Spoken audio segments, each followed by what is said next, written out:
Good morning.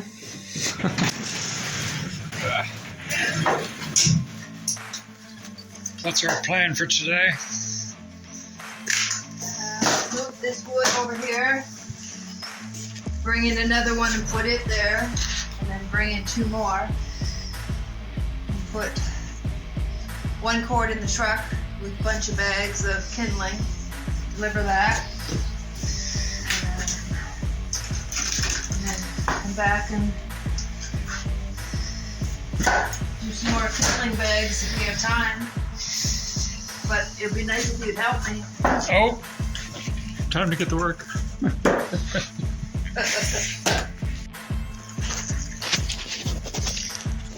Morning, everyone.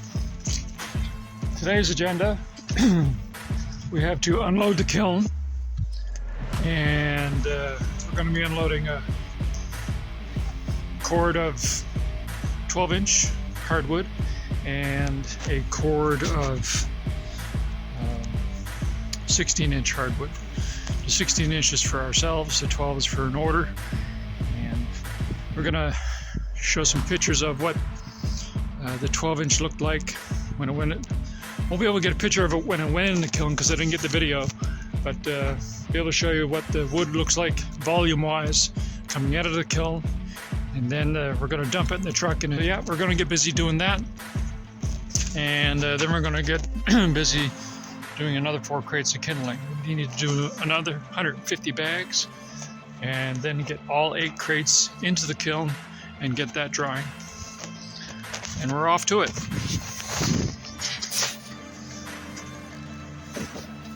So here's a cord of 12-inch hardwood that we put in.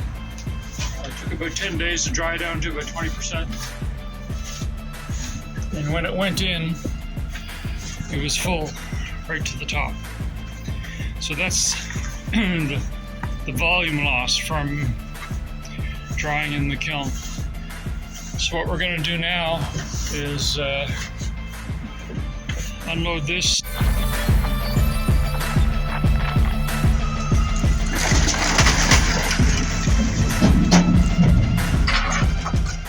Now, it's going to be below the ridge, so yeah, so this is what a cord of hardwood kiln dried looks like, just tossed in. A couple little pieces in the back there, salvage, but there's a bit of a hole here, so we're going to level this out and show you what it looks like. So here it is, all leveled out.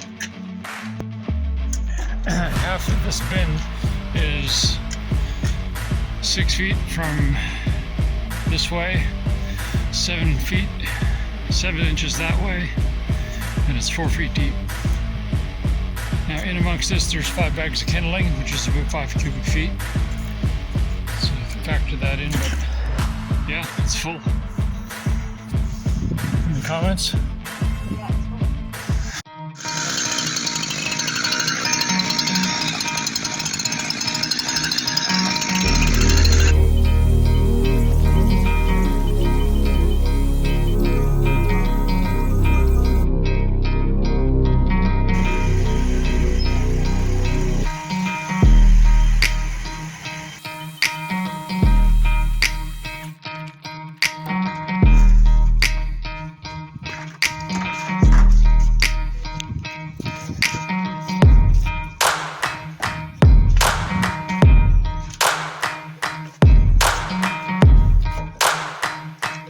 The aftermath of doing 1 crate.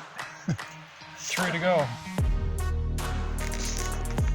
So we're at the end of day 2 of this order for some kiln dried kindling, and I think they want 115 bags, something like that, whatever they can fit on their truck. And so the kiln could probably do 250 bags at a time. So what we did was, first half we load it in the kiln, already bagged, and we're just running a little experiment.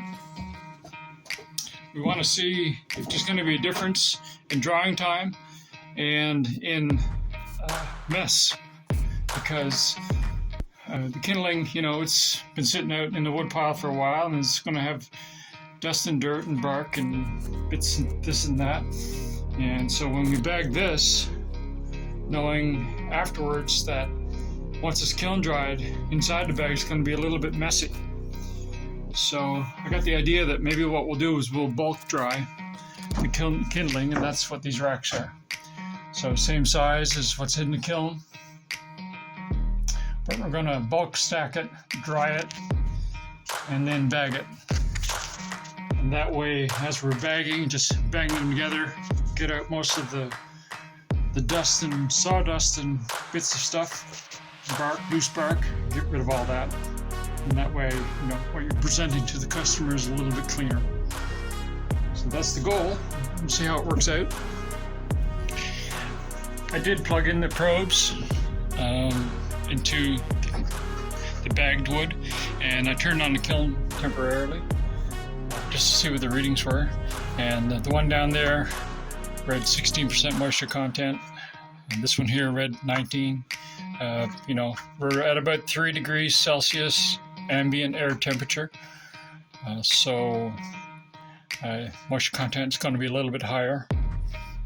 That's just the experience that I have measuring the moisture content of wood when the wood is cold, probably 3 or 4 points higher. I mean, it's almost dry, but I want to get it really, really dry, so we're gonna run it through the kiln.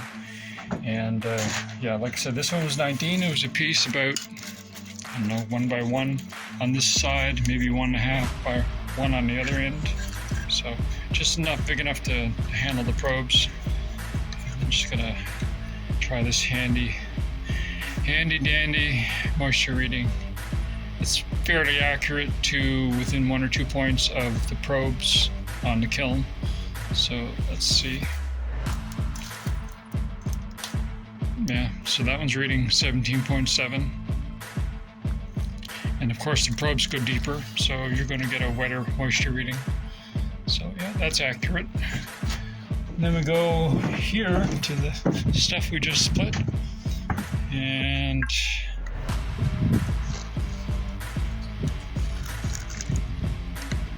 what's that say? 23%? Yeah, that's about right. This is a wet one. Look, wet looking anyway. Yeah, see? 39. So definitely needs to run through the kiln.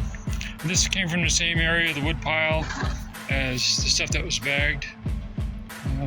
But you know, I'm sure there's stuff in there that's probably 20 or 25, 30%. So that's why it's going to get run through the kiln. So yeah, so that's where we're at. One down, and we got 3 more crates to do. And we'll get cracking at that tomorrow morning. And if we're lucky, we'll get all 3 done tomorrow, because tomorrow is Thursday. Thursday night there's a bit of snow coming. I'd like to get the kiln loaded and running before the snow flies. So we'll see how that goes. Tune in tomorrow.